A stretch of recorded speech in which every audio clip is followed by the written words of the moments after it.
a frontman unraveling, a band in crisis, and an album that really shouldn't have worked. Radiohead had the world at their feet after OK Computer. Then Thom Yorke broke. He couldn't write, he couldn't sing, he was falling apart. In 1999, he hit rock bottom, and from that collapse came Kid A haunting, fractured masterpiece born from a mind on edge. It was a mess. For quite a while. Ended up in a place that I didn't want to be and didn't recognise myself. Didn't really have much to hold on to, really. In any way. 2 years writing block. Writing stuff, throwing it away. It's like losing someone you love. Kid A became Yorke's strange, beautiful salvation.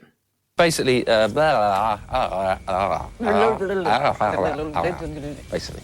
Hi, I'm Andy Fenstermaker, host of Poetic Wax, a weekly music history series and podcast where I dig into the record collection I've been building since the 1990s to explore the sometimes little-known history of a band, album, or song from within.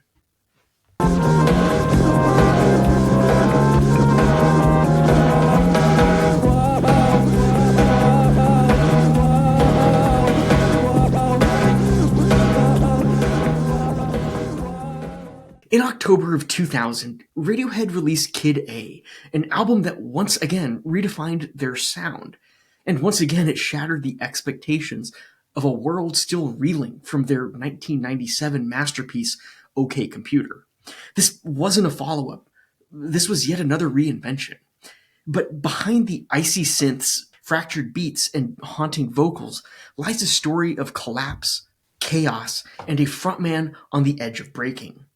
This is how the story of Thom Yorke's mental breakdown birthed Kid A, and how Radiohead emerged from the ashes of their past.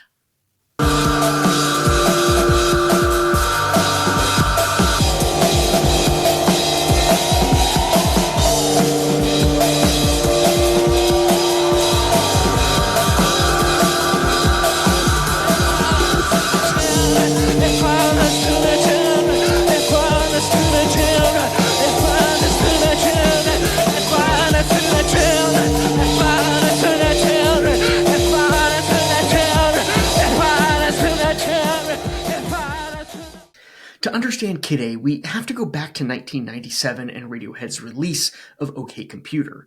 This album was a cultural earthquake. Critics called it prophetic, a dystopian cry against technology and alienation.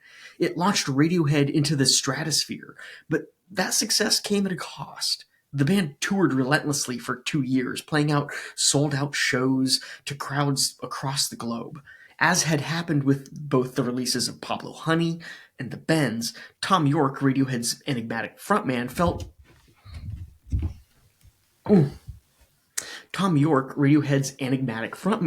felt the pressure most acutely. He described the tour as suffocating, a blur of exhaustion and disconnection. We did a lot of touring, yeah. We did a lot of touring. Did that burn you out, personally? Oh, yeah. I was finished when we did Glastonbury. And then a year and a half later, we were still going. And I kept saying, every other day, I don't want to do this. He was completely burned out, plagued with writer's block, and questioning whether Radiohead could even continue. It's been a while since y'all have seen Mr. Waffles. Thom later said that he felt like he'd been sucked dry. The weight of being a voice of a generation, a title like with Kurt Cobain he never really asked for, pushed him to a breaking point. He couldn't write, he couldn't sing, he was drowning in self-doubt, and the band was fraying at the edges. It's like being trapped in one space, like one point, and you can't go backwards and you can't go forwards and you can't go in any direction. You're absolutely trapped in one particular space in time, and you cannot move on, because I use music to move on, to progress through life. So when I lost that, I lost the ability to progress, or anything. So you start to lose the ability to interact, and it becomes like a vicious circle. Every time you go to a piece of music or read a book or go for a drive in your car, you're constantly thinking that you're trapped. You're stuck. You're like a full stop, and you'll never be anything else. OK Computer had been a huge triumph, but it left Radiohead with the question, where do you go when you've already peaked? By 1999, Thom was in a complete freefall. He'd scribble lyrics only to tear them apart, convinced that they were more meaningless than fake plastic trees. He told interviewers that he felt like a fraud. I had, felt that I'd totally lost control of any element of my life, or any element of, anything that I was involved in. And ultimately being so incredibly angry, it was inexpressible. The traditional rock band format, guitar, drums, verses, choruses, was dead to him. He was obsessed with electronic music, acts like Aphex Twin, and warp record artists who thrived on texture and chaos over melody. Thom wanted to escape the shadow of OK Computer, but the harder he pushed, the deeper he sank. He later admitted that he'd sit in the studio for hours, unable to contribute, while the band watched him completely unravel. The rest of Radiohead, Johnny Greenwood, Ed O'Brien, Colin Greenwood, and Phil Selway, weren't sure how to move forward either. They spent years perfecting their guitar-driven sound, but Thom's vision was pulling them somewhere alien. We've always had very rigid structures in our songs anyway, in the past, and everything was much looser this time around. And I always regretted that we somehow, in deciding to be a rock band or whatever it was, and tore ourselves stupid and turned into little monsters, we'd all lost the chance of ever being able to get into that sort of music. And that was like a big regret for me, because I didn't see it as any different from rock music. And they're expecting, guitars. And so, the first song, Everything's the Right Place, not a guitar. The second song, Kid A, not a guitar. The third song, National Anthem, not a guitar. And they're literally sweating, the impact of the record was that much great. And there's, again, it's what we were trying to do on this record, In Rainbows. I think that record's 40 minutes long. It's a good slab of music. It's a good time to listen to something. Producer Nigel Godrich, their longtime collaborator, described the early Kid A sessions as tense and directionless. The band recorded in Paris, in Copenhagen, and finally in their own studio in Oxfordshire. But progress was agonizingly slow. Thom's mental state became the unspoken center of the process. His frustration, his isolation, and his need to break free. Then something shifted. Thom started piecing together fragments, disjointed lyrics, warped vocal loops, and eerie synth lines. He'd record his voice, cut it up, and layer it into something unrecognizable. Songs like Everything in Its Right Place emerged from this chaos, born out of the Casio keyboard riff Johnny Greenwood warped into a hypnotic pulse. All the things that didn't work and sort of stopped throwing them away, which is what I'd been doing before, like screwing them up and keeping them and cutting them up and putting them in this top hat and pulling them out. And that was really cool, because what it did was that I managed to preserve whatever emotions were in the original writing of the words, but in a way that it's like I'm not trying to emote. It's just part of what's going on. It wasn't easy. Thom's breakdowns weren't just creative, they were personal. He'd walk out of sessions overwhelmed by anxiety. He later revealed that How to Disappear Completely, with its refrain, "I'm not here, this isn't happening," was a mantra he'd repeat to cope with panic attacks. The album became a mirror of his psyche, fragmented, disorienting, and strangely beautiful. Thom's lyrics, "Yesterday I woke up sucking a lemon," reflected his fractured mind, raw and unfiltered. Yesterday I woke up sucking a lemon. Yesterday I woke up sucking a lemon. Yesterday I woke up sucking a lemon.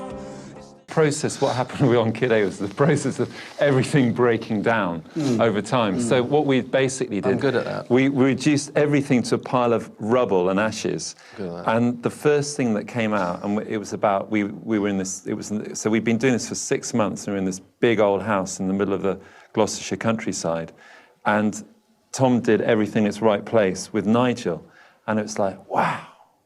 You know, and that was the first thing, and the rest of us weren't involved with that, in the recording of that, and it was just like, well, that's beautiful. Then you go back to what you've got, and you realise you've actually got already 3/4 of the way down, and you didn't realise. You just need like a linchpin thing, which sort of brings everyone into focus, and they go, oh, okay, I get it. Like with this record, it was videotape. And we just started putting them together and realised that there was this basic stream of consciousness thing running right through, and it was kind of like, wow, that's a bit scary. It just starts at one place and it gets to the other. I mean, and to me, it makes perfect sense. The band leaned into the experiment.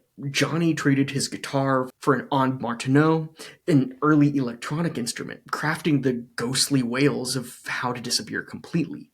In a little while,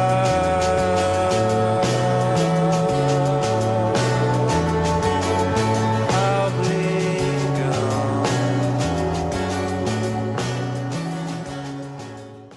Ed and Colin embraced drum machines and modular synths, while Phil adapted his drumming to fit jagged, unconventional rhythms. Nigel Godrich pushed them further, stripping away the structure to let the songs breathe, or suffocate, depending on the track. Oh, take the money, oh, take the money. Everything all the time.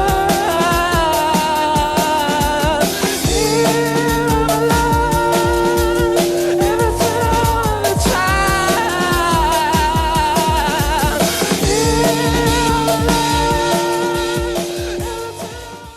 Idiotech came from a 50-minute jam session. Its icy beat sampled from an obscure electronic piece by Paul Lansky.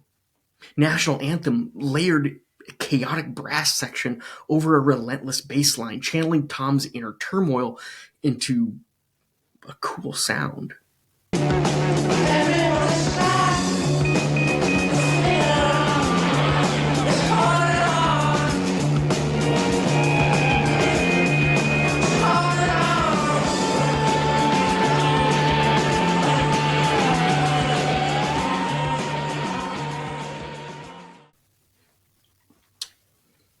He's being really good right now, and I just cannot disturb him.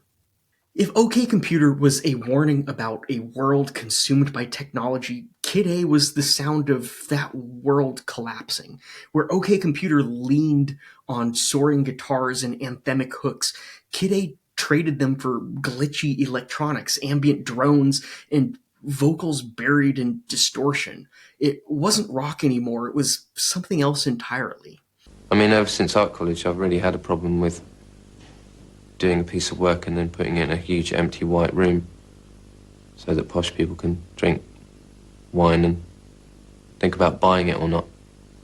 At first, critics were divided. Some called it genius, myself. Others, a pretentious mess. You got half a star on Billboard, and then you got a 2-page cover in Time that says Radiohead is God. So it's one of those pieces that polarizes people. We've got a principle on this record of not reading anything that anybody writes. Fans who'd worshipped Karma Police didn't know what to make of Tree Fingers, an instrumental that felt like floating in a void. But honestly, that was the point. Radiohead didn't just evolve, they molted. They shed their old skin and emerged raw, vulnerable, and completely fearless. Tom's breakdown wasn't a liability, it was the catalyst. Kid A wasn't about pleasing anyone, it was about survival. Before we take a look beyond Kid A, what do you think of the album? Let me know in the comments below. And if you enjoy deep dives like this, I have more covering Radiohead slated for the future, so hit that like and subscribe button, and let's continue. Mr. Waffles, you're such a cute kitty. Of course, Kid A wasn't the end of the story. Just 8 months later, in June of 2001, Radiohead released Amnesiac, recorded in the same session, but warmer and more melodic, like a companion piece to Kid A's cold detachment. Tracks like Pyramid Song showed that they hadn't abandoned beauty for experimentation. Over the next 2 decades, albums like Hail to the Thief, In Rainbows, and A Moon-Shaped Pool would blend the lessons that Kid A had with their earlier roots, proving Radiohead could keep evolving without losing themselves completely. See what I did there? But Kid A remains a turning point. The moment Radiohead stopped being a rock band and became something a little bit more unclassifiable. It topped charts worldwide, won a Grammy, and in time became a cultural touchstone. Thom Yorke pulled himself back from the brink, and Radiohead found new footing and carved a path forward. It was a way of sort of trying to start again, which is what I wanted to do. I wanted to stick with these people and make music because I know that the sum total of what we do is far better than what I would do on my own or with Johnny. Personally, to me, Kid A has always been more than an album. It's what happens when art and anguish collide. Thom Yorke's mental breakdown didn't destroy Radiohead, it remade them. And in that remaking, they gave us a masterpiece that still echoes more than 25 years later.